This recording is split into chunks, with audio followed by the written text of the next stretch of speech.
we covering?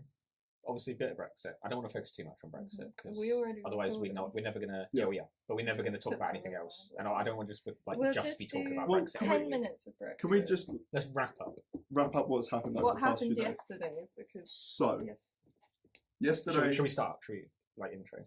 Yeah, we haven't really intro. Fuck you. Landlords suck. Yeah. Hello and welcome to the Bowling Group podcast. I don't mean to cut off your intro. It's fine. You're in the middle. You're in the. What's the day? Driving seat. 30th of January, 2019. Current year. And we're already fucking giving up. Yeah.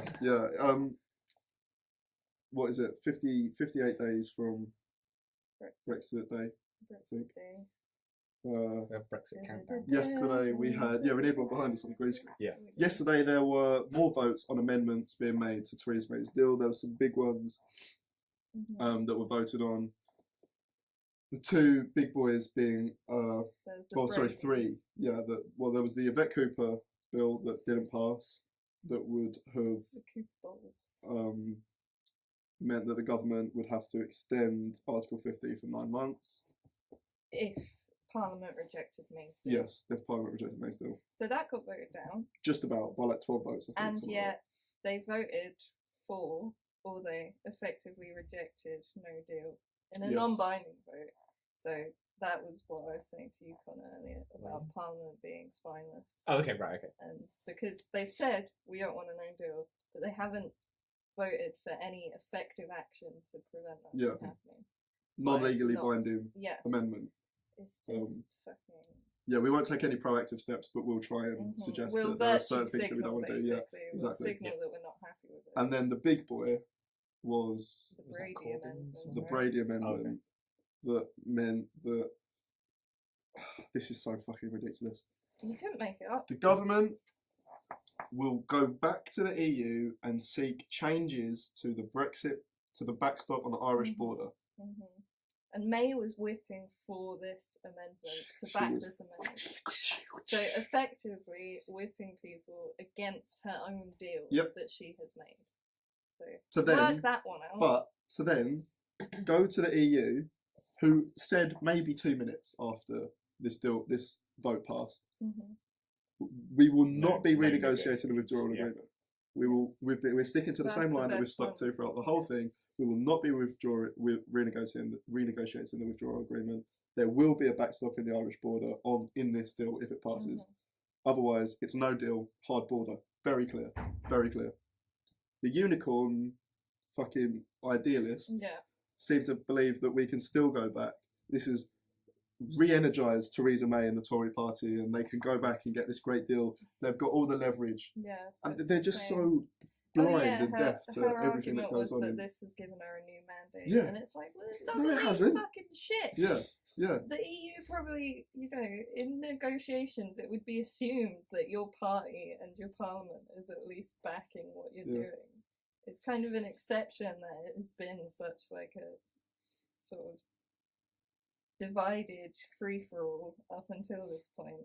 Yeah, and just because you've got your party behind you doesn't mean that the EU is then like, oh shit, you better listen now.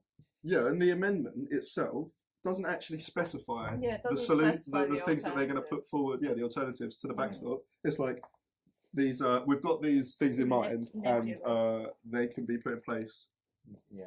Instead of the backstop. What are they? But we can't reveal our hand. Well, it's a bit too fucking late for that, isn't it? I feel like we should explain what the backstop is, just in case. Who wants to take that task on? Well, it's definitely not going to be because I don't even know if I fully understand. Let me see if I've got this right. So it would effectively keep the UK in the customs union and keep Northern Ireland part of the single market. Is that? I think that sounds right. Yes. Yeah. To stop hard border and harsh checks on the border. But so that's already a very kind of like intricate agreement. But is that only valid for the that's supposed to be during whatever transition period. So it's going to end anyway. It's supposed to on the condition that they have made a deal. So this is why the likes of Rees-Mogg don't like it, because they see it as the UK being permanently kept in a customs union. AKA the vassal state. As if that's a bad argument. thing. So that's just my... Yeah, and it hinges on us in that withdrawal period, getting a deal. Negotiating the easiest deal in history, Mr. Liam Fox. If you're watching. If you are, please get off of fucking YouTube. Yeah. Well, he's not doing anything anymore. Like, he's not... is he minister still? No. No, so... I think so. He can spend all the time he wants. Yeah, but he's a backbencher now, right? Is he part of the ERG? Yeah, I think so. ERG? European Research Group, which is Rees-Mogg's cabal. Yeah, that's the anti-EU one, isn't it? Yeah. So they have to be named to sound European, because that's how... Because I read an article yesterday saying the anti-EU research group, the European Research Group, and I was like... Yeah, wait, it's what? like all of the pro-Brexit MEPs, members of European Parliament, that are like getting that nice paycheck. From Europe. It's like, I don't get it. The amount of people that came out, Tory MPs that came out after this amendment got passed and were saying like, yeah, this gives Theresa May new backing and the Tory party is empowered again and we're all together. And, but you've just all argued against this deal. This thing that you were trying to get everyone to agree to. Yeah, this magical change that isn't even specified has somehow made you harmonious again. Yeah. Like, they're so fickle. They're so fickle. It's ridiculous. Boris Johnson was being interviewed as, I think it was Ridge, what's her first name?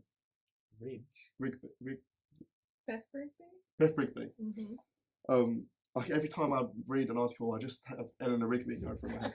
Beth Rigby, the Sky News reporter, I think it was her, got a message from Donald Tusk's people saying that the EU will not be reopening negotiations.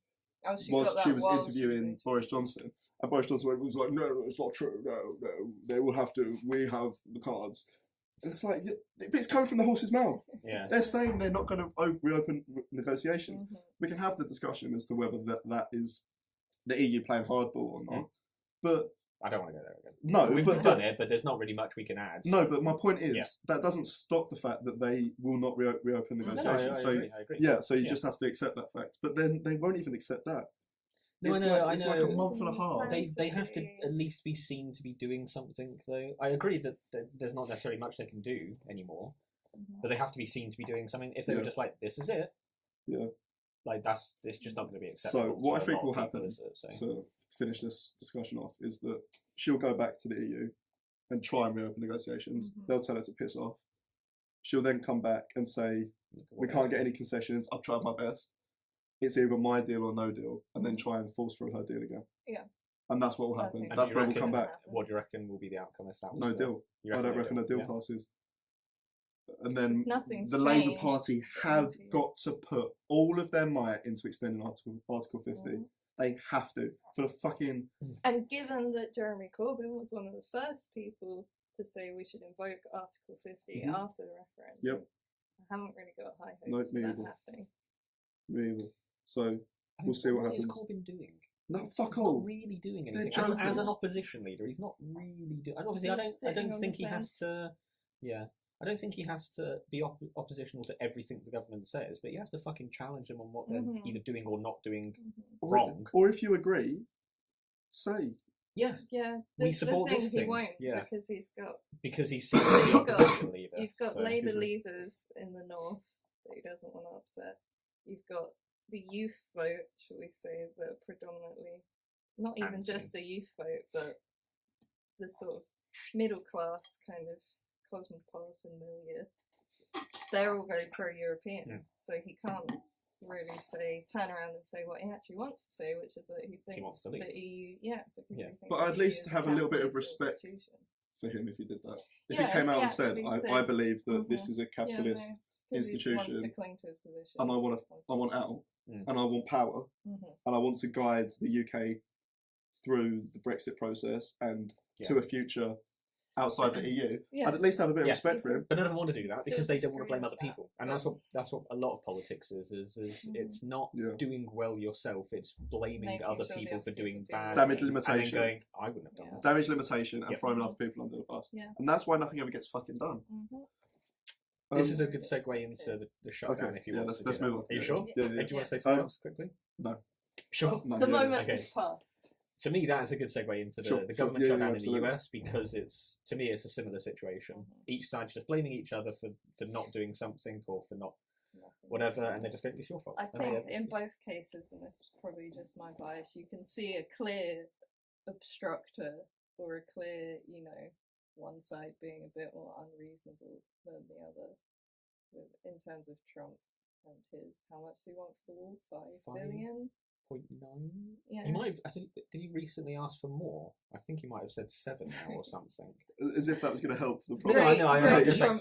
But no, my point is we're not going to reopen the government unless you give us funding or Trump, you ask for less. Yeah. It's like, okay, now I want 7. I'm going to ask for more. So double birds. The now I art of want the 7. deal. The art of the Jesus. deal. Right. So brief overview: U.S. government shutdown because everyone in the fucking government's just big babies who can't negotiate.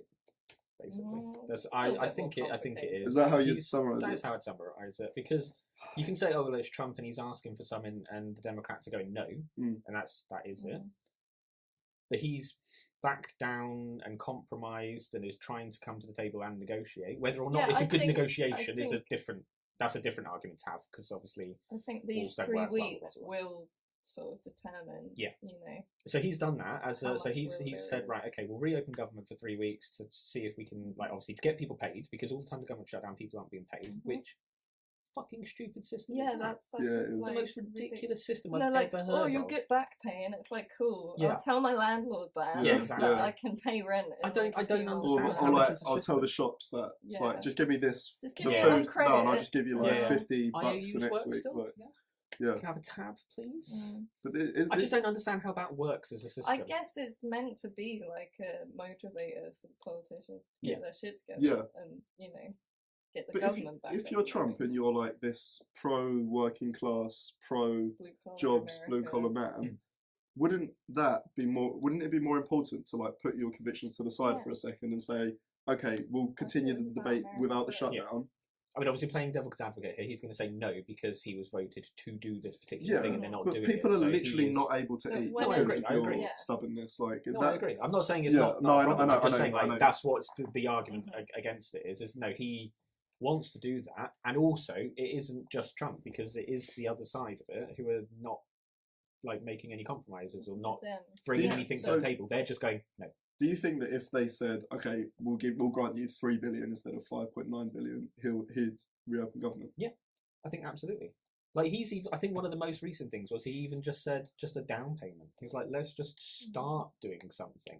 Don't have to have all of the money in one go. Let's start doing the small process, which is what he's going to compromise with next. So he's going to say, right, he's going to come back after the 3 weeks and go, right, let's do this.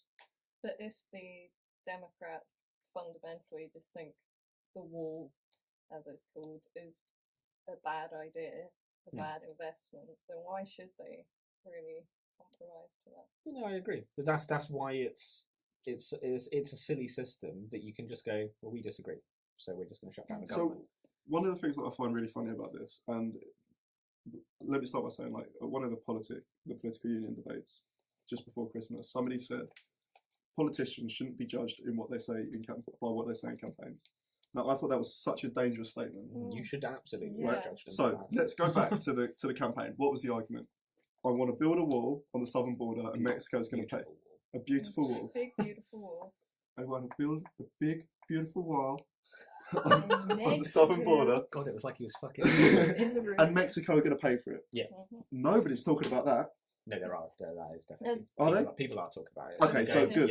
Good. But I feel like that's just sort of been forgotten. Especially by his followers. It's like he literally got elected on this promise of building a big fucking wall and getting somebody else to pay for it. And now it's like, give me $5.9 billion, otherwise I'm going to not open government. I'm not defending him because I agree, but I do maybe think obviously it was done hyperbolically and it is never I don't think many people, there were definitely some people, I don't think everyone voted for him thinking he's going to make Mexico pay. Not everyone, but a lot. No, I do agree some people that did. Is what he stated.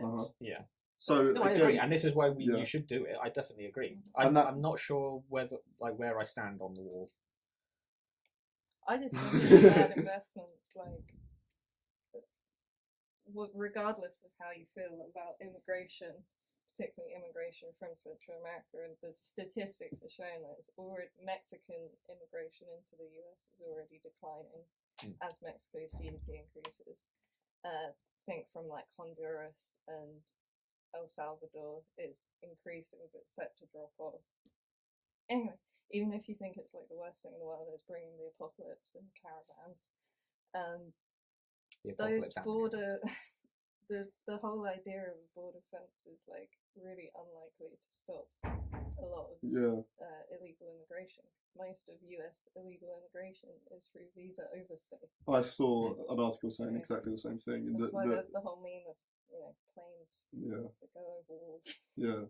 I agree. However, I do think obviously it's supposed to not necessarily physically stop people from entering the country. That is one aspect of it, but it's also to deter people from even attempting, because they go, well, it's a very expensive symbol though. I know, I agree, but there's a wall in my way. Like that's what people are thinking. They're going to go, oh, it's a little bit more difficult, it's more effort, I don't necessarily have the energy to do that kind of thing. I think then you do have to get into the idea or the debate around immigration and how harmful that is to Americans' interests, because obviously that's the platform that he ran on, America First, and making America great again. Yeah. Oh, that was something in the compromise that he brought last time, or was going to offer something about 300,000 people being allowed to stay. Oh yeah, wasn't that the next? That wasn't to do with Dreamers, was it? Might have been back in the news. I feel like it might have been. I'm not sure. I think it was something to do with like 300,000 people being allowed to stay, or they were supposed to be not leaving or deported or whatever. And he was like, "Well, no, we'll include that in my compromise." Like he's saying, "Look, I'm compromising. I'm offering all these other things," and the Democrats are just saying no. And that's, to me, I can't. I'm not saying it's all the Democrats' fault. It's definitely not. But they're both just being a bit stubborn about it.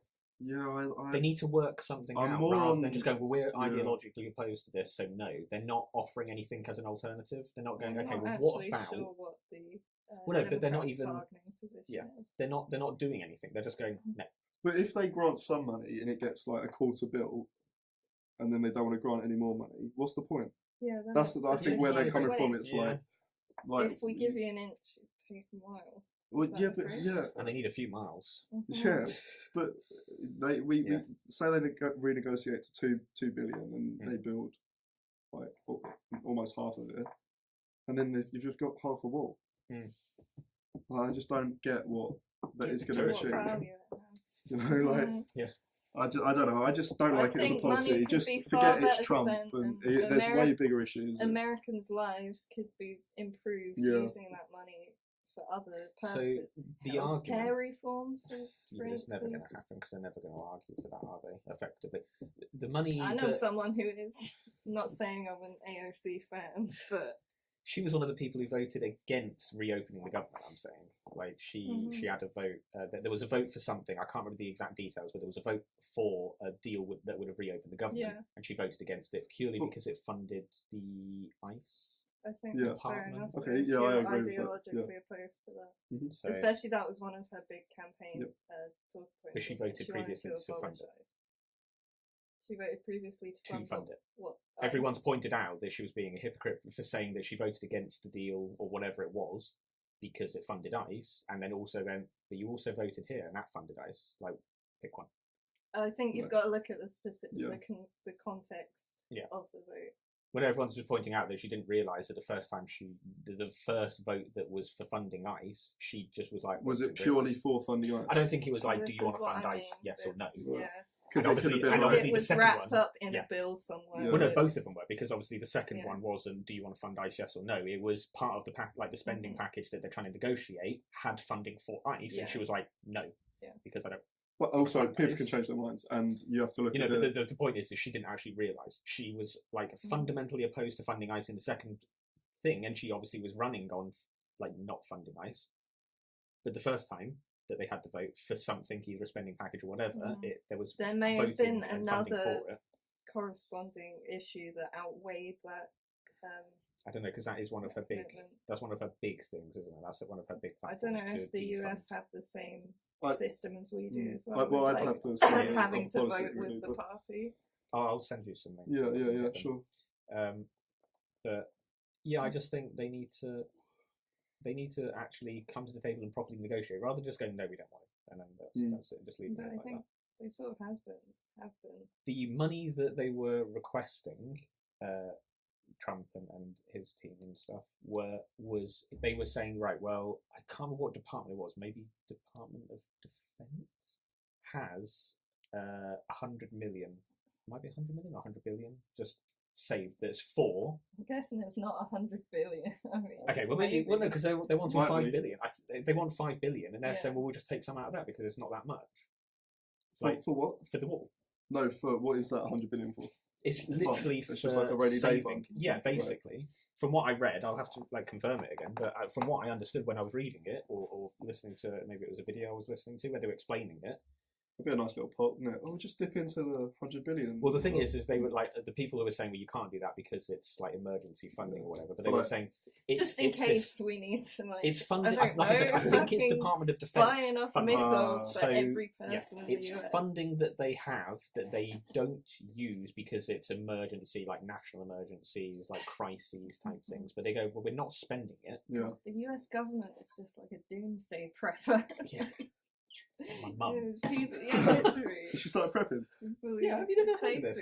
I took the piss out of it yesterday. Oh, she was buying a bunch of... She hoards loads of food and just buys everything whenever it's on offer. And we've got like a shed full of washing up. At least she hasn't got to the stage of like taping them to door frames and stuff yet. That's like when you... Have you seen the programme? Have you watched the programme? Yeah, have you seen it on Netflix? Yeah, it's so class. You should watch it. It's really good. They should do a new one if they haven't already. Brexit preppers. Yeah. They absolutely. My dad. Because I took the piss and I said, "Mum, you're preparing for Brexit. This is what you've been preparing for your entire life." My dad posted a top 50 prepping tips thing on Facebook the other day, sort of ironically. Okay. But Doomsday Preppers is funny, and they rate the prep. So some people just go out and forage and create shitty little bows and stuff, and they'll have plants and filter pissy, shitty water in the LA sewage. It's all rich people that have too much time on their hands. It's a white people thing. I think there's one black guy in the entire series. Yeah, and they'll be like, this is 2.5 stars out of 5. Yeah. And, rate, this is what you need to do to improve. And then some people have built fucking, forts. And they're doing evacuation practices and shit. They got armories, bunkers. It's insane. I tell you, one made me really sad. It was this guy who was a trucker, so he was a prepper on the road, and he had his wife with him, and his wife had terrible cancer. Yeah. And she had her medicines stockpiled. Yeah, and obviously she's not going to doctors and stuff. Yeah. And it's you're harming yourself for something that might not even happen. Well, I mean, they're harming themselves anyway because they're just feeding into a delusion. It's just bored rich people, or bored people with a bit of money, and they just want something to do. I think. I don't even necessarily bored. I think they're paranoid. No, I think. I think yes, but the paranoia comes from boredom. It stems from not having anything to act. Yeah. What am I trying to say? Occupy. To occupy your mind. So obviously it drifts off into the what ifs. Yeah. I think that's chemical attacks. Yeah, I think you don't get that as much in poorer countries. Yeah, for sure. Because they don't have that. They don't have that. It definitely is a first world problem. That's the whole suicide thing, right? Also, it's suicide is a first world problem. Right. Okay. I didn't know if you were talking about a specific case or something. No. Just suicide in general is a first world problem. Yeah. Because, as you say, people still do commit suicide in but it's so much rarer. Normally they've got bombs on them. At least they're being productive with their suicide. At least they're making a difference. Jesus Christ. We've gone way off piece. It took a dark turn. Seriously off piece. So can I just say another thing about Doomsday Preppers? Get a little bit of gender politics into it. Oh, nice. It's 90% dudes who are leading the charge. Yep. But if it's a dude with a family, his wife is always really really him, buying into the bullshit, getting the kids to do it.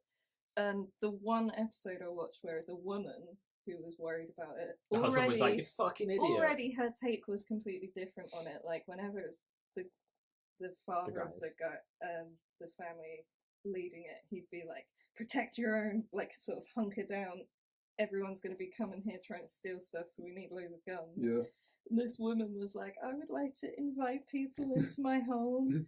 And like she was going to run like a B&B basically for survival. Apocalypse B&B. And her husband, whenever she would be doing her crazy prepping shit, her husband would just like go out and walk the dog, read his book, his newspaper. He did not give a shit. Yeah. He was just wholly and they want it to happen so badly. They want the fall of civilization. I think that's the problem. They want it because otherwise they're like, yeah, fuckers. It justifies everything that they've been spending time and money on. There's definitely like a loner or an outcast kind of component to it. Sure. Hence why they want that opportunity to sort of prove themselves, I guess. Yeah, the people that were rating it were like this body of master preppers. Yeah, I don't know where and they get that. I fucking loved it when the people like they'd criticise them and tell them what they need to do better, and they'd be like, "No, I think you're wrong." They're like, "My setup is perfect. I'd like to see them come and try and nick my stuff, like see what happens to you." Try me. They're like, "Fuck you." Yeah, they've had enough of experts. I don't understand what the point is. How like my mum is one, but I don't understand. I don't know. I've lost Brexit the thread that we were on.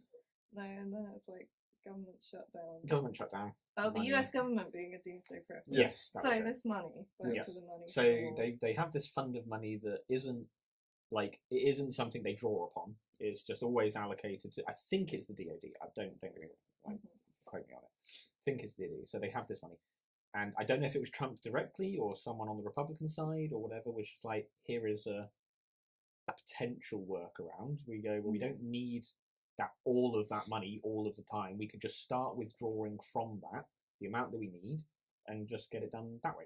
That way we don't have to reallocate money from elsewhere like we are currently doing. Like that's obviously going to be the negotiation is where we get the money from. It's going to come from somewhere else to fund the war. Why not just get it from somewhere that already exists that we're not? It isn't being used to just start doing that. Was this Was this option. The money that he granted for defence? Because he did pledge more money to defence. And I think it was around something like 100 million. I don't know. So I didn't look too much into it. Right. I just was like, oh, that's interesting. And then that was Jesus Christ. Their fucking defence budget's big enough as it is. You want another 100 billion. So crazy. How much more can you really enhance your capabilities at that point? Surely it's like a law of diminishing returns kind of thing. Yeah. Like you reach a peak and then it's... Whilst also arguing that you're going to be more non-interventionist and more isolationist. It's so fucking stupid. Yeah, I will kind of concede to you a little bit, Connor, that the Democrats could do more to... Like I'm saying, I'm not saying it's only the If not Democrats. funding the wall, then... sort of supporting other border security measures or that's all, supporting handling migration better. Because I think that's what Trump's trying to play here. I think he's like negotiating down because if he starts from a really high position and just goes, no, we want all of this, and they just go no, and he goes, okay, well, like that's what the people want. So, but he asks for more after. No. But that's what I'm saying. So he's now like kind of not backsliding. I wouldn't necessarily call it like that, but he's trying to compromise and trying to negotiate because he's a businessman. That's what he does, isn't it? So he's going, okay, well, let's do this instead. Like here's some options. Like it could have been this, but now I'm saying like he's trying to sell you a car. And going, £2,000? Is he giving actual £1,000? Is he giving actual other options though, or is he still really because really hung up on the wall? It's gone from like 1,000. It's gone from 1,000. It's gone from like a concrete big wall, whatever, to a metal security fence, which they already have some of on the southern border. Yeah, I think he's just saying like we just need to get it consistent all the way across. There's no point saying let's have it in some really specific places and then just not have anything in other places because then you just go around. What's the point otherwise? So I think he's just. I don't really know enough about it, to be honest with you. I think he's just negotiating down to say, well, look, eventually we're going to get something, and that's going to be better than nothing, which is what we currently have. I think that's what he's. Yeah. What are your views on rather than spending it on a war, spending it on like aid to go to the Central American countries where a lot of the migration is coming from? Like it depends how you do the aid though, because there's issues with that as well. I'm not a big fan of the financial aid to other countries idea. I don't think it's inherently bad. I don't think it's inherently bad, but I do think there's the risk of like financial colonization. Right. I thought you were going to go down the route of the elites just pocketing it. And that's the argument. There's also that, but from the donors' side of things, it's you trying to fund and influence something based on how much money you give them. Oh, we'll stop all the people from coming to your country if you give us X amount of money, and we'll like. Well, I don't think it's a case of we give you money, you ban anyone from leaving the country. It's more a case of incentivizing people to stay in the country because there are more opportunities. Yeah. To be prosperous. It depends on the person the government receiving the money, like how much you can really trust them. And typically the South American when you're giving countries, foreign aid, they're not usually in the best state. No, exactly. Speaking. So I do think there's a risk of it being a bit. You've got to try and reform the government, and then you're basically. Regime changes. You've basically got Iraq. Yeah, and before you know it, you're invaded militarily. Yeah, exactly. So. Yeah, so I don't think I'm not saying it's not an option at all. I just think it's not a inherently good option. Yeah. It's not going to solve many problems. Then what it is could. The alternative? I don't know. It's really difficult. I don't think it's as easy as just building a wall or just giving them money. Mm-hmm. I think there needs to be like a multipolar, holistic approach to everything. They just need to look at. I think Americans are just too focused on one issue at a time. They're just going all this, and they just can't look at both of them and go, right, well, let's do a bit of both. Let's see if one affects the other. No, they just don't do that. They're just too. That would be proactive. Yeah. Got no time for that, to prevaricate. So, to completely go off topic, have either of you watched this Ted Bundy documentary series? I'm so fed up with all the Ted Bundy shit. I don't know who Ted Bundy is. You don't know who Ted Bundy is? How are you fed up with the Ted Bundy shit? I've watched. Have you seen probably 2 or 3 episodes of the confession tapes. Can we go back? What? Ted Bundy. Ted Bundy's like Jack the Ripper of the US. Right, okay. Yeah, serial killer in was it the 1970s? Yeah. He would find these women. They all look fairly similar. Young, attractive brunettes, students, mainly students, and kind of women, newly liberated. Yada yada yada. He would kill them, eat them, decapitate them, keep their rotting heads in his flat. Okay. Did he? Yeah, I read that somewhere. He kept one of their heads until it went have sex with their dead bodies. Yeah, have sex with their dead bodies. Them, I forgot about just that. mutilate them, chop their heads off. It was a sick fuck. Yeah, a little bit.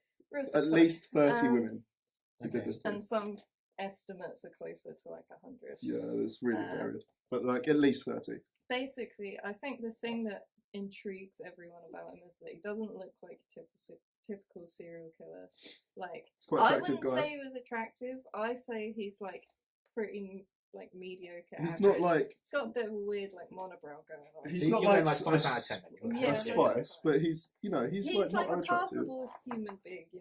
Yeah. Plenty of people would find him attractive. That's how attraction works. He wouldn't. Ted Bundy. And he seems sort of personable and stuff. Yeah. He had a girlfriend the whole time, didn't he? Yeah. So, but this is a lot. So isn't he this very had common women with that serial he didn't killers? kill. This is really common with serial killers, isn't it? They're just they tend to. Be but I think it's the 1970s. But he's not unattractive, is he? Very charismatic. Was in politics. Oh yeah, he was a political activist. Yeah. Was he pro? Wanted to be a lawyer. He worked for Nixon. A Republican. He was on Nixon's Mormon guy. Mormon. Okay. Fucking but you not your average. There was nothing in his past where you could point to and go 100% weird childhood. Either. That was the other thing, wasn't it? That was what turned him. It was mundane. But they did find out just before he was given the death penalty that he was manic depressive. Yeah, well, I think there was some level of mental health issue. He was a fucking loony. Yeah. But the tapes, it's fair enough, that's very interesting. What are these tapes? So they were trying to talk to him about it, and before he confessed, because he only confessed a few days before he died. He got killed. He got given the electric chair after lots of delay. Yeah. And this psychologist was trying to talk to him, and then they gave him a tape to talk into like in the third person, and he just fucking grabbed this tape and started talking into it. Whilst the psychologist was sitting across from him, like the psychologist wasn't even there. Yeah, he was just talking through like how this guy would think, why he'd be doing it, what decisions he'd be making next, like pretty sinister stuff. Yeah. Then, like sometime later in the 80s, he was helping psychologists and criminologists solve murders, that kind of thing. Like a fucking plot to a detective show. It's crazy. It's crazy. I really recommend the series. It was really interesting. But have you seen that they're making a film of him? Yeah, and Zac Efron is playing him. Have you seen? He looks really good. Like he looks like him. Like made him look more like him. Okay. But I don't know. I find the whole romanticising serial killers a bit weird. I don't necessarily. I think we have to watch it first. Yeah, I guess so. I don't think just because Zac Efron is. I don't want to pigeonhole Zac Efron into but the fact is he does. Is he going to do a musical number? He does have that connotation of being. I am a serial killer. Being a Hollywood heartthrob. Yeah. From the trailer, it makes it all look a bit like. Almost like a rom-com. He has to act in a way that makes people hate him. But the whole point is that that's not what it was like. There were people at the time that were like, this Bundy could never do this. Look at him. Like there was a lot of that, and it's trying to put across the message like could be fucking anybody, which is I know maybe a bit of a paranoia thing, but it's like really suggesting that they're not just some creepy old fuck that's got spit coming from their jaws, and like he could be just this clean cut, plainclothes guy. I do think, like you said, Connor, now that people are a lot more aware of that being, it's not just ugly people that are evil, even despite the way pop culture for years portrayed it that way. Because we are more likely to believe, that attractive people are good. It's just the way physiologically. I think it's just a psychological thing as well. You just kind of go, well, I find them attractive. Well, it's like so they're less likely. They're less likely because I won't attribute badness to them as a person. It's like the attractive bad boy image, right? It's like someone's a complete wanker, but they're sort of charismatic and good looking, so they can kind of get away with more, push the letter a little bit more. Something else that was really interesting that he did was he defended himself in court. Pled not guilty and defended himself. He was counsel on his team of lawyers. He had no money, so it was all like the state assigned him lawyers. And when one of the first responders went up to the witness box to explain, they were doing cross-examination of when they found evidence, that kind of thing. He was stood questioning this police officer that found these fucking bodies at this college dorm that he killed like 4 women at in Florida. And he's going, so just explain to me what you saw when you walked in. And the guy's like, well, there was these women laid there in this position or whatever, and one had lacerations here and here, and he was like, where were the arms placed? And how much blood was there? And, asking these sick questions as if he was like reveling in the like retelling of his work. It was really fucked up. And they couldn't do anything about it. They've all got the jury are like, this is sick. It's mad. A real loony, but so fucking interesting. I don't know, I'm just not interested in that kind of story. No? It's probably interesting in a it's just society and cultural way, but it's not something that I'd be interested in watching. I just don't. Yeah, I can see the appeal, but I'm not one of those people that I know what you were saying. To killer podcasts and stuff. What about? I think it does detract from the victims as well. Yeah, this is what you were saying. Like you were saying, whatever way you swing it, as it being informational and sort of trying to prove a point. The fact of the matter is, those people. It's kind of romanticised. There was quite a lot. I think they did a decent job of respecting the victims, but I see what you're saying. What about this Fyre Festival documentary? Oh, I love that. I really enjoyed it. Have you seen that? Rami needs to watch that. Yeah. I don't really watch that. I think he's seen it actually. I think he messaged me about it. What's this about then? Did you not see about Fyre Festival when it actually happened? I don't know what Fyre Festival is. It was in 2017. Basically, all these Instagram models started posting a orange, actually pretty similar to that colour orange, an orange square on their Instagram profiles. You know how Instagram's sort of set up. I don't use Instagram, but you've seen the animals. Come on. Anyway, this guy called Billy McFarland, who's like a young entrepreneur from the US, you know, a bit of a wheeler dealer kind of character.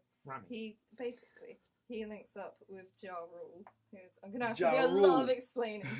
Ja Rule is a total knob. Okay, that's the one thing. The Billy first McFarland thing I isn't? learned. Yeah, but Billy McFarland at least had some boyish charm. Ja Rule was just like already making the models feel uncomfortable, like before any of the shit even went down.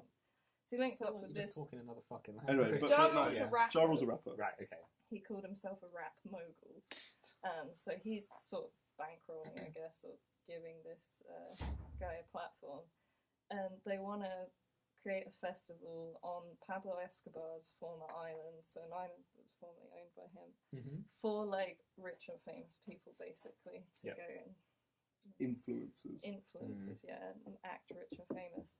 Basically, it's really poorly planned, like just terrible organisation. They promised like villas and luxury tents and stuff. Advertising was insane. Yeah, basically lots of false advertising. Yeah. They were selling an idea, basically. Yeah. They didn't really give any concrete details. The villas and like, they booked way too many people on the island. So there were people who actually lived on the island saying, look, you're not going to be able to like accommodate this many people. What about sanitation? Blah, blah, blah. This is in the Bahamas. Yeah, it's in the Bahamas. And they were just like, yeah, fuck you. Didn't listen to them. Instead of luxury tents and villas, there were like FEMA tents, you know, like hurricane relief kind of tents. That looked quite sick. They still were pretty roomy, but, you know... That's not people were promised for like 250 grand a ticket. Yeah, everyone started showing up. It just turned into a bit of a free-for-all. I think that was my favourite part. Like, the sort of Lord of the Flies-esque. All the models and people were there. It got dark. They had to go and find a tent, and I don't think there were enough for everyone. And people were just like stealing mattresses out of the tent. One girl had a whole like case of pillows that she was just taking back. It's like, why? Why are you acting like this? Yeah. Like, why do you need that many pillows? That's the natural state of man. Yeah, basically, it's just interesting how we immediately revert to like hoarding and every man for himself. I mean, I think there's something to argue that maybe it's the type of people who were there that would refer to that, because they're probably very materialistic. Paying £250,000 for a fucking ticket. Yeah, it was just really interesting seeing the inner workings of it and the people who were sort of along for the ride, because I don't think Billy, the main guy, actually got interviewed in it. Did he? No, because he's like, I don't know if he's in prison now. I think he is. But I know, he got sentenced. He's a scammer. His previous company had been proven to be a scam as well. And then, like a rich person credit card. Yeah. After this festival, there's a lot more sort of like intricacies in it. And after this festival, he got arrested, bailed out, undergoing several lawsuits, then funded this other little fucker to continue to scam people. So not only did he... But he wasn't even like, oh yeah, I'll just cut my losses now and take this losses on the chin. Just, I'll set up another scam. Continue. What the fuck? Clearly he didn't think he'd done anything wrong. Egotistical maniac. I don't know how you would be able to continue with that the story that you're like not in the wrong. Yeah, the story that really fucked me up the most after it though was that there was this guy who I think had worked, his first company was called Magnesis, and I think he'd worked with him for Magnesis, but it was this older guy. Oh, I know what bit you're going to say. And they were in this island, they had not enough water for everybody, so they had these like 8 lorries, containers full of Evian water, and they got locked in the customs, and they wouldn't let them out of customs, and they were like, give us $1 million and we'll unlock them for you, and they were like, we don't have $1 million. They went over by like, I think they ended up spending like something insane, didn't they? Like $30 million or something crazy of like venture capitalists' money. And this Billy McFarland guy could just go and they had he'd this fly off and get some more money. Kind of women who they were just keeping on the page. This is exactly completely stringing her along, not giving her the details. But he just had this got like the fucking devil's tongue and couldn't just like wheel his way around anything. Anyway, to get this water out, Billy McFarland said to this older guy that was working for them, who kind of seemed like he was like his sort of mentor. Sort of, yeah, but was completely under the spell of this kid. Yeah. As you're the token gay guy of the group, I need you to go and suck the dick of the head of customs. to get this water out. So in that situation, you go, fuck you. There's no way I'm fucking doing that. You sick fuck. He says, okay, Billy. Yeah. Goes home. Where is it? Has a shower. Has a bit of mouthwash. Goes to the fucking head of security you want a bit of a tingle. to suck his dick. And the guy's like, this head of security is like, what the fuck are you doing? Right. It's like, I'm letting it out because I can't believe the desperation that you're under. Just done that. You've just But I want to be the first one that gets paid. Yeah. Oh, Jesus. That's how far he drove people. Like, that's how cultish things he can get. must have just been really, a real good talker. But how good of a manipulator do you have to be to get somebody to that position? Like a seemingly nice, intelligent, down-to-earth guy. Goofy, like. That was my first thought. When you're looking at the footage of him, you're like, this guy doesn't seem like he doesn't look like smooth a smooth talker. operator. Yeah. He's not like super fit guy. He's like sort of attractive in the face, but he's a little bit chunky, a little bit podgy, goofy yeah. looking. And I just think, like, how did you get to that point? You get so many people? Yeah. I mean, obviously he must have come from a rich background. Otherwise, how would he be able to sort of get? And all of his stuff were for like it was all made for elite rich millennials. So you couldn't really feel bad about the people getting scammed because they were paying for stupid shit. In the first they were place willingly anyway. doing it. So yeah. Well, but the principle is still there. That it's wrong to scam people, but it's kind that's the thing with the Fyre Festival. When I didn't really like that argument that they deserved it because they were rich, because they were being sold something. No, I don't think you never deserve it. But that's what a lot of people said, wasn't it? It was like a lot of people sort of fucking rejoiced in it. But obviously, you kind of go, well, if it's very obviously a scam, and you were. That's the thing. It wasn't. It was like sort of idealistic. But I guess when you're in that world, like stranger things have happened. It sold out like 3 days. In 3 days, and they continuously posted these videos of this experience. They weren't like, oh, actually, guys, it's going to be a bit shit, and then we say. Yeah. It was like right up beautiful models, beautiful beaches, amazing weather. It rained heavily the day before, so everything was fucking soaking. Yeah. Loads of drinks, the best music artists in the world.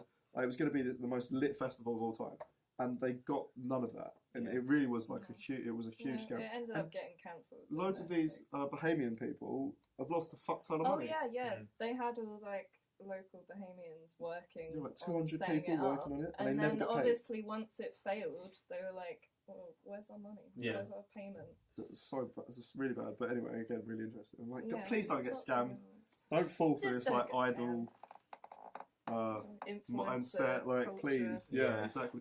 That was another thing, a really interesting question they raised about the advertising and the transparency of advertisements, like these Emily Ratajkowski and Bella Hadid and Kendall Jenner that were posting the pictures to advertise this thing, saying that they were going to, they couldn't wait, getting paid $250K to do it.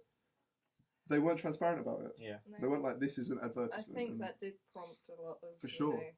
It shows how much influence these people have. There's another really good documentary on Netflix about exactly that. Yeah. About that, like, influencer culture and what's it called? I can't remember. But it's like a social media something. Oh, I might actually watch that then, because it's really. Because I'm doing something. I'm literally going to be having a section in my dissertation about influencers. Yeah, watch it. There is a specific term for it. I can't remember what it is, but social media influencers. Yeah. If I can give you a Netflix recommendation, something I've been watching. Race for the White House. It's a CNN made program. Don't let that put fake you news. It's about different presidential races, like really contentious presidential races throughout the ages. So good. Just finished watching the George H.W. Bush and Bill Clinton one. Did not realise how many scandals Bill Clinton had even before the Lewinsky stuff. Because there was one. Like, he was amazing. Like, how he managed to deflect them. Yeah, it's like I want to move way on to more skillful than Trump. Yeah, like so much more skillful. He was just a better talker, wasn't he? How many presidents do you reckon got their dick sucked in the Oval Office? Probably quite. Maybe 85%. Like, it doesn't necessarily have to be an affair. Sure. Like, Abe was. Abe was always like. He was tall. Getting those slaves. You're trying to suggest that he had a hog? No, say big feet.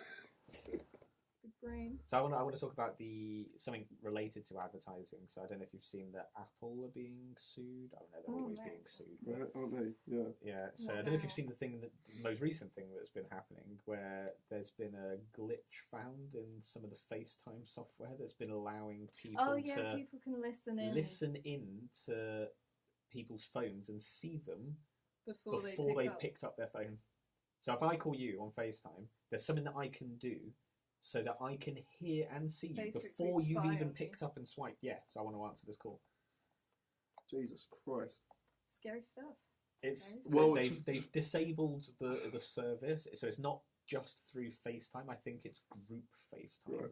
So I call myself somehow on the FaceTime chat, and then I also call you, and then that does something with the software that means that your microphone and camera automatically turn on. Can they not do it now?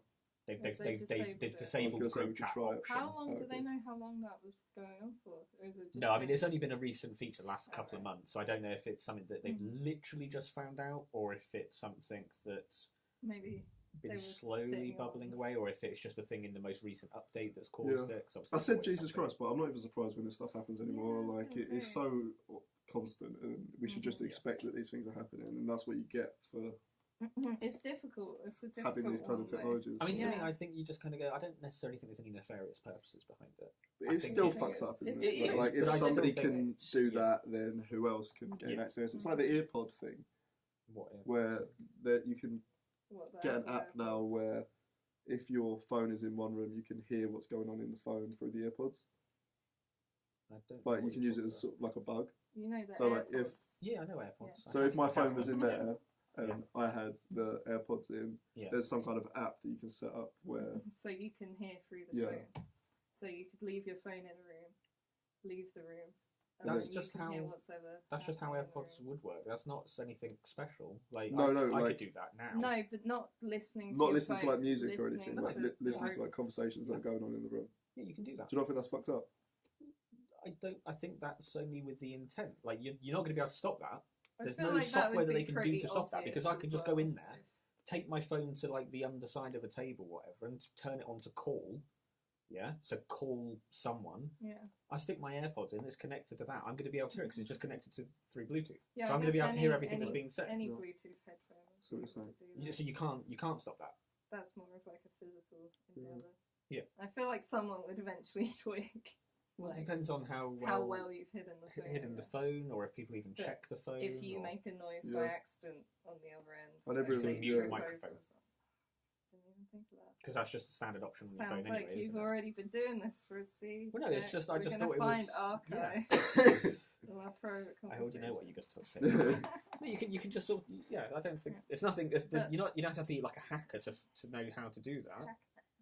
You just have to have bad intent to do that. Yeah, I think that's the problem. You're not going to be able to stop that kind of thing. Getting back to the issue of it, do you think that there should be more regulation of companies like this? It's kind of like what we were talking about with regulation of the internet. It's tricky. It's really tricky because I'm going to give them the benefit of the doubt and just go, well, this is just a software glitch. Mm-hmm. Like as soon as they found out about it, they switched off all of the servers that are hosting the FaceTime group service. They've just turned it off, and they said we're not going to turn it back on until we fixed it. So to me, I'm just like, okay, well, they're doing something. They could have just gone, oh yeah, we've just swept that under the rug and fixed it, and you can just carry on. Financially, there needs to be much more regulation, of course. Pay fucking taxes. But I think even just transparency, if they're going to store data of what you're saying through your Amazon Alexa, at least let people know. But do you trust the government to be able to regulate them? Because arguably, more times than not, you'd be more scared of the government storing. Not anymore. I wouldn't be. No, corporations are the new. Yeah, for sure. Corporations are the new big government. I think they're the new deep state. That's what. But I think that argument's so funny when you hear like complete free marketarians make the argument that businesses should have. Oh god, no, I definitely don't agree. There should be no regulation of businesses, and do you believe that the private interests? It's so I believe idealistic. The private interests are the ones that make the majority of problems in government anyway. So you hand all the power over to the private interests. It's very idealistic that the people running private corporations, we know, have everyone's best interests at heart. No, they don't. It's just because they pay their true. taxes They've got if they the do. profit. Yeah. Well, obviously, like Profit Apple. So the thing that Apple's being sued over isn't actually the FaceTime thing, but it was just like a nice little intro into it. They're being sued because people are suing them for the battery issues. They're being accused of planned obsolescence. Well, that's what people care about. Yeah. I just don't want my phone to run out. Jesus Christ! What the fuck is wrong with people? Of course they do product obsolescence. All companies do it. It's illegal. It's actually illegal under EU law. It's illegal. Has it not I'm been 99% proved sure that they did do it? Yeah. Well, no. It's the way it's worded is where it gets a bit nebulous. Is so. Who's wording? Apple's. Yeah. Yeah, that's what I mean. So you can kind of say it is, and you can also make arguments that it kind of isn't, because it makes sense what they're saying, but it is basic. So what they're saying is they're saying they're slowing down. If you update your iPhones, if you've got like an older iPhone and you update it to the newest version you possibly can, everyone starts whinging that their phone slows down and it's not working as fast as it used to. And they're saying, well, of course it isn't. You've got an older phone, which means you've got an older battery, so we throttle the performance of that because your battery can't keep providing the same amount of supply. It's an older battery. Obviously, the more you use a battery, the worse the quality of the power supply gets. So they're going. So we've had to slow down the power supply to keep your battery as running as long as possible. So this is on older. So that's phones. to extend the battery. This is to extend the battery life, but to slow down the processing speed. Just don't update your phone then. Yeah. Well, this is what a lot of people do, but there's security issues. You have they update phones because they do a load of bug fixes, like fixing your Apple FaceTime glitches. And forget about phone security, because you lot of people need to download necessarily. I always update my phone as soon as I can, because I really, I just don't want that risk of going, well, in a couple of months' time, them going, well, you just got your financial details hacked because you didn't do the update. I'm just like, I don't want it. I'd rather just update it. It's a lose-lose, isn't it? I don't know. I think it's more a potential lose. I don't know if they do the same. I'm just going to go fucking Huawei and just let the Chinese government listen to me. I don't even give a fuck anymore. They're going to run the world soon anyway. I'm just going to get those social credits in early. Yeah, exactly. Yeah. Have you seen about that system? Yeah, it's crazy. It's absolutely bonkers. I haven't read the full details, but it doesn't. It doesn't sound basically, super good. you can be in a room and you can check the people around you of, what their not financial credit, but social credit rating. And not only that, there's real world implications as to what your school is. Like your kids can get denied from schools. Yeah, you can't buy houses easily.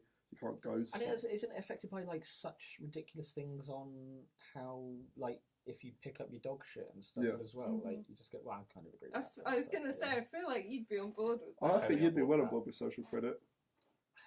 You'd be that Netflix episode. Just be giving everyone 1 star. Yeah. I think it's a good idea in terms of... I'm a 5-star man. In terms of maybe if it was done in a positive way rather than a negative way. This is very clearly in a negative way. It's how could you do it in a positive way? Some people it's positive for them, surely. No, as in it's done in a climate of fear and you don't trust anyone and you're trying to just look after yourself and be so that other people see you good, so that they rate you well. There's a community episode about this as well. I don't know what community. Yeah, there's a community episode which probably came out. It's like a sitcom set in a community college, and they had an app trial, and it was basically a social credit system, and it all went very Lord of the Flies / Roman Empire. So I think with the negative thing, I'm thinking if they. Rather, like I said, if they focus on the negative, which is what I think they're doing, so if you get below a certain score, you get a certain grade or whatever, then you can't access stuff. I'm thinking the opposite, positive reinforcement. If you get up to a certain score, then you get incentives, like house points. Yeah, maybe just financial, maybe discounts in places. Right. But then that is social hierarchy. You're enforcing a more rigid social hierarchy, class-based system. I don't think it's necessarily going to be a class-based system, because poor people can still do that. If they're still just doing well, being nice, just getting on with their lives and doing stuff, they're going to get these points. It's always going to be weighted towards I think like I said, I don't think it's going to be fantastic, but going back to the dog shit thing, just because it's really pissed me off, you get fined if you get found to have not picked up your own dog shit, and obviously it's like, yes, I agree with that.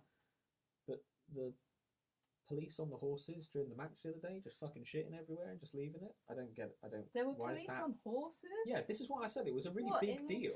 Yeah. I did not see police. They always have that at football games. Not always. Not always. Not always. It's like police presence. I think because it was such a big game. I said there was like, honestly, from going to my house down to Lidl, I saw more police in that small stretch of road than I saw all of last year. Maybe they had some like intelligence that there was possibly going to be trouble, because there was an Everton Millwall game the other day, and there were there was loads of fighting. So do you know is it called the Quickie Mart? Yeah. Next to the little thing. So there was 2 police horses and people on there. They got the Quickie Mart, late night alcohol. Yeah. Tesco's don't serve alcohol, do they, on match days? Do they not? Nope, they refuse. They have. There's some sort of Quickie Mart agreement. Yeah. There's some sort of like, even I could. Because so they're on that site. Yeah. I guess. But yeah, like, so the Lidl bus stop on the cycle lane just had a massive pile of shit on it, and you just like, and they've just left it there. And I just find it really frustrating, because they'll fine you if you don't pick up your own dog shit. Tiny little thing. Double standard. And all down Specs, do you know Specs Lane? Yeah. Specs Lane was just covered in shit all the way through, and you just go, hang on a minute. Yeah. I guess it's like they could argue it doesn't happen every day, so it's just. Sort but you could just go, oh, sorry, can't be bothered to do it today. I do it normally every other day. Like. Yeah. Attach a little bag or something. But your horse isn't. Horse's arse. Oh God. I guess you. It just bugged me. It just annoyed me. No, it's an annoying double standard. Yeah. There's not one that I'm sure anything can be done about. How do they clean up the horse shit? They don't just let it rot. They have just left it. It's still there. If you go to that bus stop, it's still there. It's still there because it just gets squashed and then. Send a government employee out to like scoop it up. Because where I'm from, it's has to do it. Yeah. There's a lot of country roads and that kind of thing. You get a lot of horse riding, and there's shit everywhere, and they just. Yeah. You just get used to it and they just leave it. You just learn to live with it. Yep. They've started using parked human feces to as manure on one of the fields over the back where I live, and it fucking stinks. That's not a good thing. There's something about the smell of human shit. And you can tell you walk out, it's like how are they deciding if it's safe to use? So the reason why you can buy it, right? It's manure is safe to use because you get it from you're going to get it from horses and cows. What do they eat? Grass. It's safe. There's a very limited.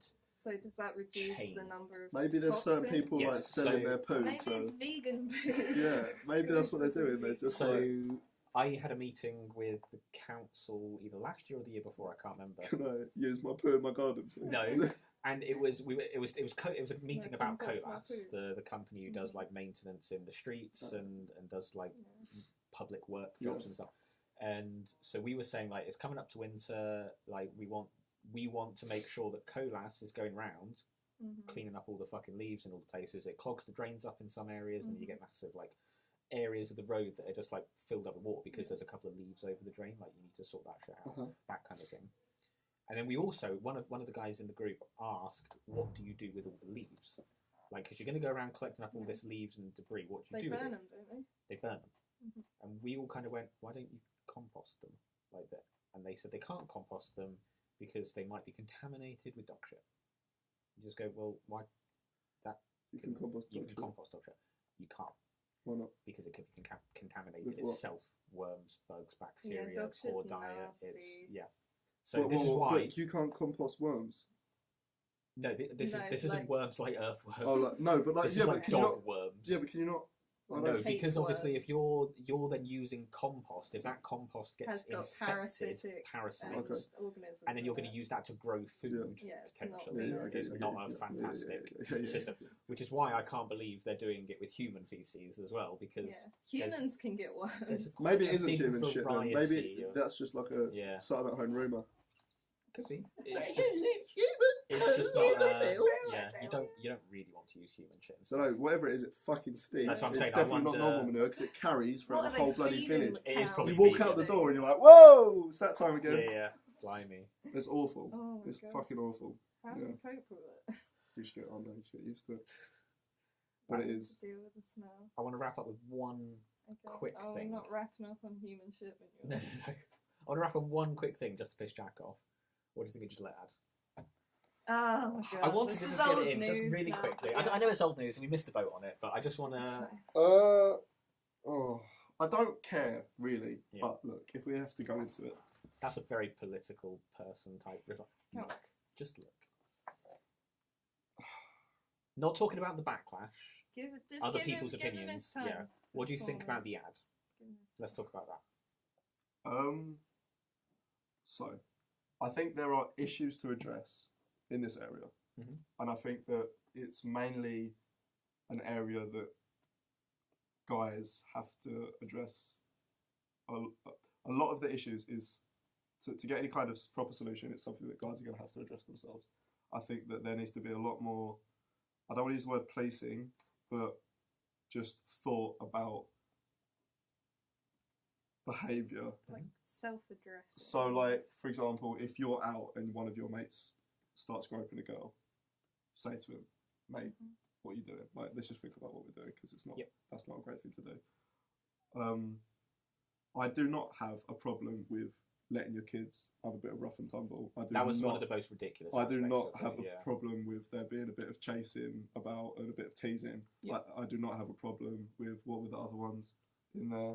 I can't even remember. I can only remember everyone lined up like barbecue. Yeah, that's so funny. Boys will be boys, will be boys. But that is true. Yeah. That is true. Yeah. Boys will be boys. Boys will fight. Yeah. Boys will argue. There's a There lot will of be rough and psychology. tumble. There's a lot of psychology, like studies into how that actually develops. And if boys' yes, brains. absolutely. And if yeah. you suppress that, you're putting something that is just biological and evolutionary.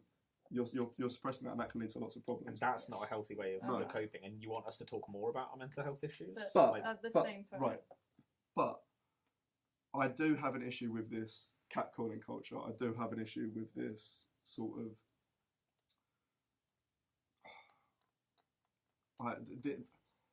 Not locker room talk. I don't even want to call it that, but this like, Yeah, I know what you know what I mean? Yeah, Like this kind of it's still laid back objectification. objectification. Of I have a real that's issue with still that. And what it is. the way I always like to approach it is that there's ways of looking at this kind of stuff. It's like there is nothing wrong with appreciating the attractiveness of somebody of the other sex. Nope. Yeah. There is nothing wrong with complimenting Or people. Just Yeah.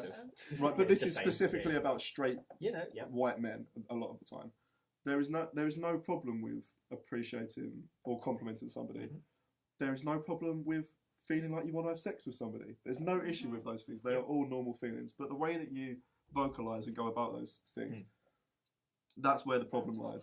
And what we need to teach is an openness about sexuality, especially straight sexuality at the moment, and how to deal with those kinds of things. Because I think that there are a lot of self-conscious, sexually repressed men that think it's acceptable because they don't get enough attention or whatever to go around fucking groping people or saying things like, put a smile on, sweetheart, it looks a lot better. Like, there's a lot of these kind of laid-back, misogynistic approaches to sexuality that needs to be sorted out. And I think that where the solution lies is not with Gillette making adverts about it. I think it's with education and guys talking about things more. And I think that that's really where the solution lies, is that you have to have these conversations a lot more. We have a real issue in our society still with sex. A massive issue. It's a very British thing, isn't it? We don't talk about I don't talk about think it. it's even just British, though. I think there are a lot of other cultures that are a lot more liberal with how they talk about it. So I think But that I'm there's... saying, like, the US as well. Yeah. Australia. But obviously US the is... Anglosphere, basically. They're quite... We have a But real issue. I agree with most of what you're saying. The only thing I disagree with, which we mentioned before, is I don't think it's up to other guys to police other guys. I don't think that's purely, like, if I see you misbehaving and doing something bad to a woman, I'll call you out, but not because I'm a guy, because you're being a dick. Yeah, but I think just like if Louise saw us doing something bad, I'd expect her to do that. On the reverse, there are people who would normally call that out, but then think, I'm not going to do that because we're lads. And I don't want to be singled out as not being the lad. I believe that there are differences in the sexes. I agree, but there's also saying that you might say that a woman's not going to call a guy out because she wants to be as part of that group. They don't want to cause problems. I don't, like I said, I don't have a problem with guys calling other guys out. That's fine. girls calling other girls out. But I don't think it should only be that. You shouldn't just go, it has to be guys calling other guys out. It has to be anyone. Anyone who sees this behaviour has to call it out. I think it's sort of implied that most women would call it out, or would be more likely to call it out because they don't have that. I want to be part of I don't want to be, I don't know, like a gender traitor, I guess. Yeah. So the issue with the advert was the way it was portraying that. It was saying, we have to do this. As guys, we have to do this. And I just thought that was a bit of a... Yeah, I don't think by saying that, they're not saying that women shouldn't do it also. No, that's how I took think that's what I took it. Meant to be. But the reason I think it's important, more important that guys approach this problem with guys, is because I think there is a massive difference between us being out and Louise saying to me, for example, Jack, that's a dickish thing to say, and you saying, Jack, that's a dickish thing to say. Not that I respect Louise's views less, but I think that there is a bigger impact that if I say to one of my best friends, as being a guy, that's a really fucked up thing to say, than like his girlfriend saying it or whatever. Like, because I think that it's easier to reinforce that behaviour as a guy. I think that it's easier I think you're saying that you can't, to me, and obviously you're going to say that I'm wrong, and that's fine. I just think the way you've just worded that makes it sound like you can't have your best friend as a girl telling you that as well. No, not at all. That's what it sounded like. You were saying like, it's better that I have I just think it's more friend telling me. I just think I think it's maybe more impactful. I think that let me give you an example. Mm-hmm. I was at Miyagi's with my housemates, and one of my housemates was dancing away from us, near a group of guys. Male, female? Female. Yeah. And she was quite flirtatious with these guys, and obviously there's nothing wrong with that. Mm-hmm. And somebody else from, I believe, what was a different group. I was talking to my housemates about it, so I could never get this image out of my head. I think I might have told you. Possibly. Literally grabbed her face and shoved his tongue in her throat. Yeah. She walks away. Nobody says anything to this guy, and he just follows after her. Yeah. So the other guys at that point should have. So I think that there's a difference between. So to finish the story, she came back over to the group. He followed in, and we said, "Mate, fuck off! Like this behaviour isn't acceptable. You need to go away." That's perfectly reasonable. Yeah. And he kind of looked at us with this expression of, "Don't tell me what to do." And he ended up leaving, and it was fine, and she was safe, and everything was okay. But I think that there's a big difference between, or there is at least a difference. Not that it shouldn't happen, but there's a difference between us, as me and my other male housemates, stepping in and saying enough is enough. Than in an ideal world, everyone's female housemates. Everyone's opinions would have equal weight and equal impact on everyone. The reality of it is that a lot of guys, and you could say that I'm wrong, but a large percentage or a sizable percentage would not take a woman's sort of objection to what they're saying as seriously as that's the point I'm trying to make. I think articulated in a better way. That's the point I'm trying to make. I understand what you're saying, and I agree. However, I think you need to differentiate between groups of people who are friends trying to look out for whoever in the group and saying like that's that, and strangers in like to that situation. So like you and your group of friends stopping this guy who you don't know, like sort of following this girl, that's fine because you all know this girl, whatever. But it wouldn't have made that much different if a bunch of girls had said that, because the guy was just being a dick. Like I think he's a dick.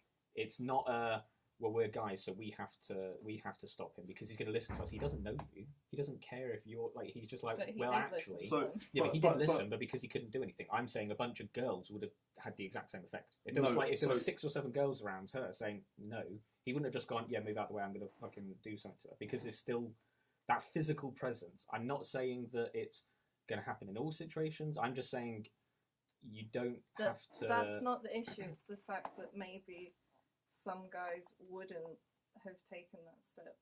Yeah, and I'm saying it's not a problem if guys do take that step. And obviously, Gillette making this advert saying that guys have to step in and stop this, well, I think decent guys already are. I don't know if that's true. That's the issue, yeah. As much as I think the people who are crux of the issue. like saying, you don't bully people. Well, decent people already are bullying. Like it's not gonna. I don't It's like think saying we that's need as rape clear-cut. education training. I I think don't it is. think It's saying good person and bad person is that clear. I don't think it is as clear cut, but I don't think like saying we need to educate people not to rape, for instance. I know this wasn't in the advert, but like as an extreme example, well, decent people don't do that. Yeah, and but it's what that you isn't define going as to. rape. A lot of people might think they are a decent person and they do not Yeah, rape. but what I'm saying when in is actual fact they are. if you don't know if you're raping or not, then you're probably not a decent person. Is what I'm going to say. Yeah, but they might think I'm not a rapist. That doesn't. It's not going to like the rape education isn't going to stop people from raping. Is what I'm saying, because the rapists are just going to do it. They're not going to go, oh yeah, I've been trained. No, but you're not born. You're this. not born rapist or non-rapist. Yeah. You're a person who could make Yeah, that bad decision, and education prior to that could prevent that bad decision from happening. Yeah, I'm saying that if you do it like this, so this advert isn't going to have much of an effect on culture, like society as a whole, because the guys who are already being dicks and doing bad things and being but being called harassers, out by their friends on it could change things. But I would say I'm saying that I think a lot of people would already do that if they've got a good friendship, they're going to do that, and a lot of people either aren't going to call people out because they don't want to jeopardize that friendship. Because if you've got someone who's like catcalling often, whatever, and you're just like, hey, like stop that, they're either just going to go no. They're not just going to suddenly have a complete change of heart and go, okay, I'm never going to do that again because my best friend told me not to. I just don't think it's... But I think that repeated sort of, or even raising the question or having like those discussions amongst your group of friends is that, like, if, for example, you know, you've got a friend that every time he walks past the girl, he completely turns around and stares at her ass, and you say, like, why do you do that? Like, do you really more think it's about necessary opening to do up that? Like, the conversation. Yeah, but what I will say, just to kind of round this off a little bit, we haven't really is wrapped up. Calm the fuck down. It's an advert. I love seeing all these people get so upset and so enraged by this advert. I agree, it's gone too far. As if it was like, as if it was calling all men rapists and sexual assaulters and fucking Nazis. It's and the paradox. It's like, oh, it's so funny to me. And all these, a lot of the people that are getting so upset are the same ones that whenever there's people on the left will say, look at all those snowflakes. It's so funny. I agree to an extent. However, I do think it's something that you have to talk about and have to not necessarily take seriously, but you have to actually give it consideration, because this kind of thing is culture setting. It's influencing the culture and it's influencing society.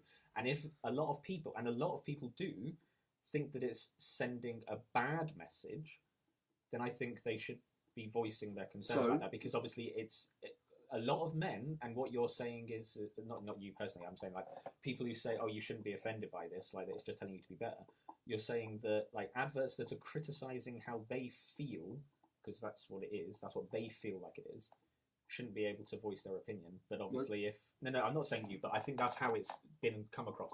So men are complaining, saying we don't like the way this advert is treating us as male, like how they're portraying us, how they're like grouping us together like this. We don't like that. We don't think that's fair, and we don't think that's accurate, and that's not helpful to the message. And there's been like loads of suggestions about how they could have made it a more positive message rather than a more, let's start off disparaging them and just saying, oh, we're not doing very well. I think it was very ham-fisted the way it was done. Whilst I agree with the message, I think it could have, it came off a little bit. Yeah, absolutely. Yeah. Let's have a measured response to it. And like how you just laid it out was very measured, but I don't think that was really the general approach that was being taken. No, I know, but the general approach was fuck Gillette. Yeah.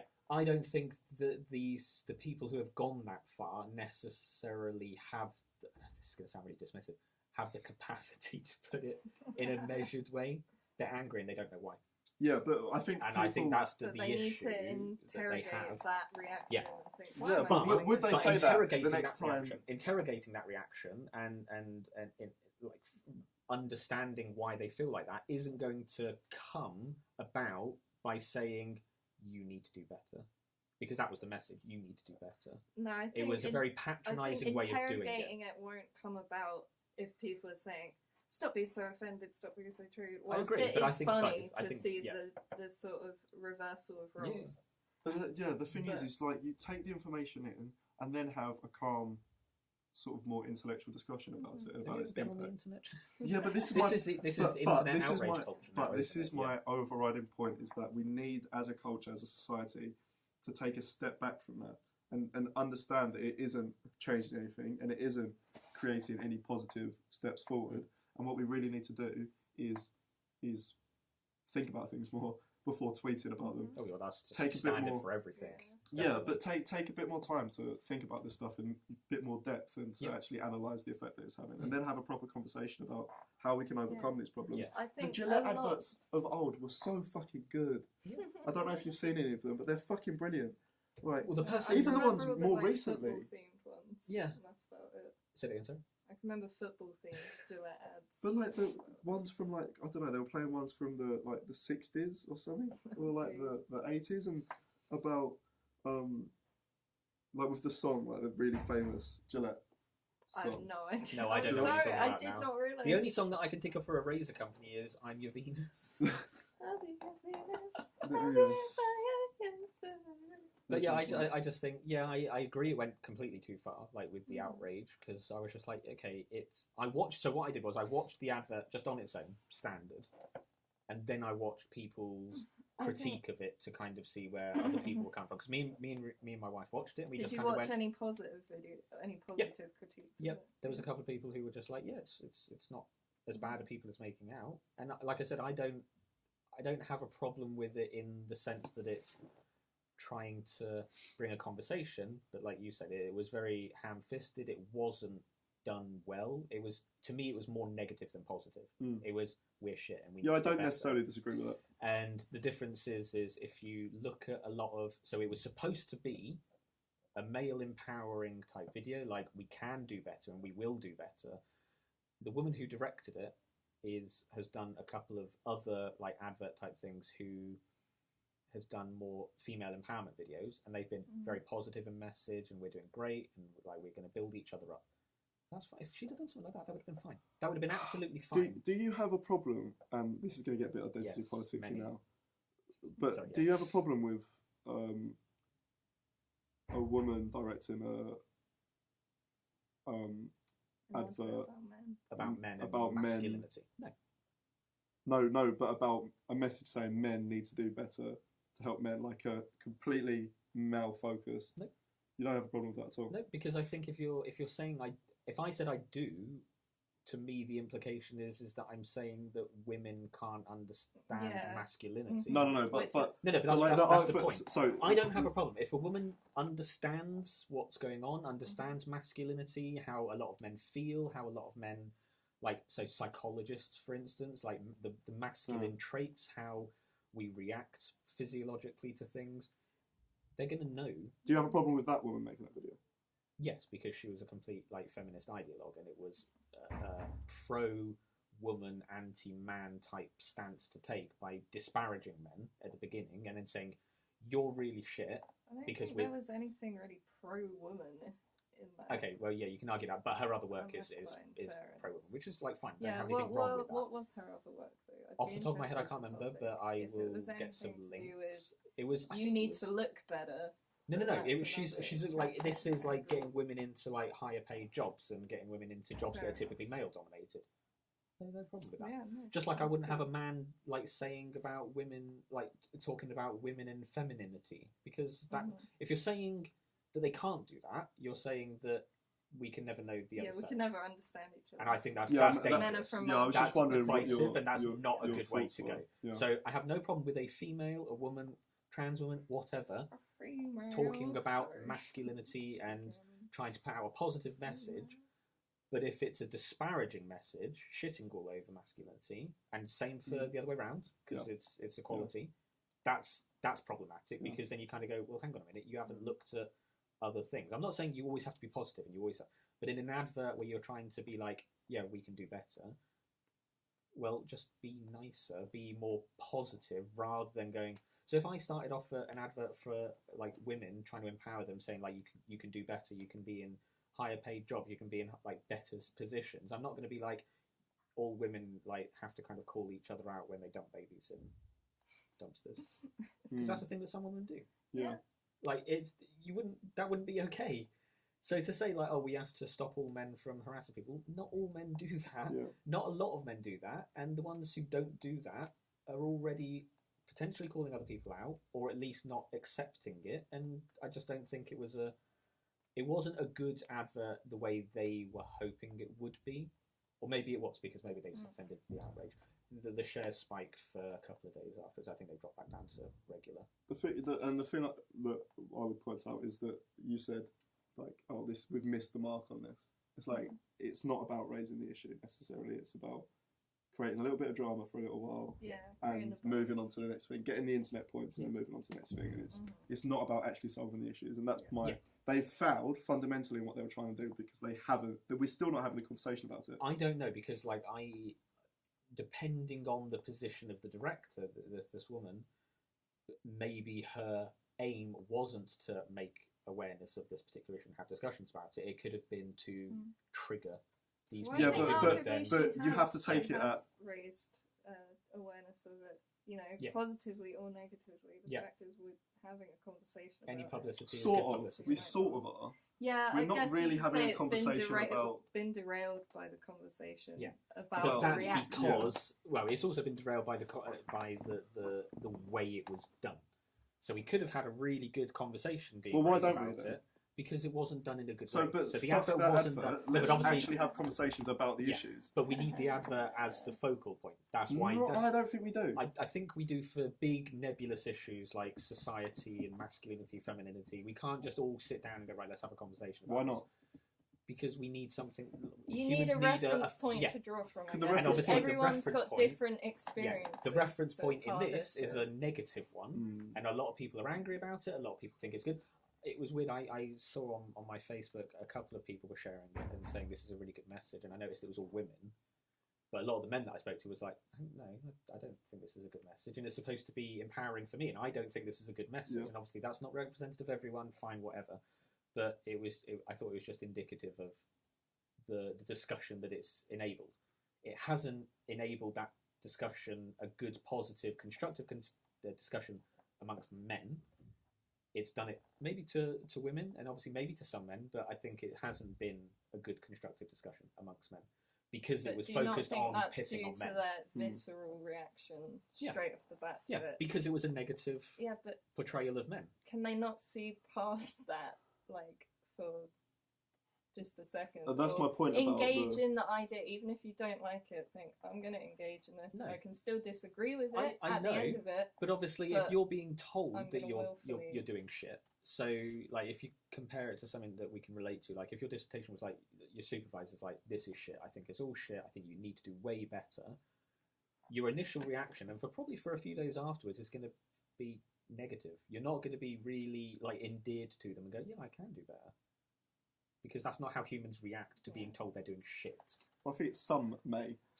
But I don't think it's a majority. No, I agree. So this is the problem with... You can be told you're doing bad and you can improve in a positive way. This was a very negative way. And I think that's why people are so angry and why it hasn't developed past that. Because it was done, you're negative, you're bad, that's the end of that. Yeah, but even if it was meant to be a critique of masculinity, we still could have had a productive conversation about it. And this is the problem with the social media response, is that it doesn't allow time for that thinking about those issues to then move forward to a productive discussion. And I do fundamentally... Point, counterpoint, but... Yeah, I fundamentally disagree that we can't have a conversation about things without there being a focal point. Like, I think that we can raise questions and try and answer those questions and come to conclusions about stuff without having an advert to I think we can, but I think that's a very optimistic view on society. Well, I think that's how we have to look. We're all going to care about that issue at that time. People will only care about that issue when it's permeating the society, and stuff permeates society through adverts, through trailers, through events, and so Me Too, perfect example. Loads of people started talking about harassment. Loads more people reported harassment after Me Too. So you can agree, disagree about it being a good movement, bad movement, negative, whatever. Harassment reports after Me Too went up because more people were talking about it, more people felt empowered. So you can do stuff like you can do those kinds of things, but that has to be a focal point. If there was not that focal point, we wouldn't all just kind of sit down and go, we need to report sexual harassment. No, but that's where the societal change needs to come, and that's like my and that point comes about... from the adverts and from popular culture. Not only, but a lot of it is from that. No, I think the most fundamental way to change that is to completely change the way that we look at societal issues, and that's my point about like us as young people being more involved in this kind of thing, is that we can sit down and have these productive conversations without there having to be some kind of initial outrage or having to watch Piers Morgan fucking talk about masculinity for 10 minutes. Or sausage rolls. To be able to have those productive conversations. Like, we can sit down and say, okay, we can see statistics, maybe that's the focal point that we're talking about, but these statistics are the focal point. Let's talk about it. Let's come to conclusions about those. Yeah. This report suggested X about. But I still think that's still a focal point. Right. I'm saying you still. But that's a far more productive focal point. Yeah, I agree. I'm not saying we have to have the negative like focal point. Yeah, no, I know. You have to be ads or whatever, but you do have to have something to group around so that you can all inform your discussions, your ideologies, whatever. And that is the difficulty that we're having in this era, because everyone gets their news from highly dispersed and sort of insular sort of sources. Yep. So we're not looking at the same hymn sheet. We're looking at the same thing, but we're coming at it from very different perspectives. And there's nothing necessarily inherently wrong with that, but there needs to be more. People always used to come from different perspectives. It's when the information you are going on and trying to debate is conflicting. Yeah. That's where the difficulty starts. Should we wrap up? Yeah, that's I'm fucking hungry. Yeah. So anyway, thank you very much for watching. As always, we love you lots, and we shall see you next week. Bye. Bye.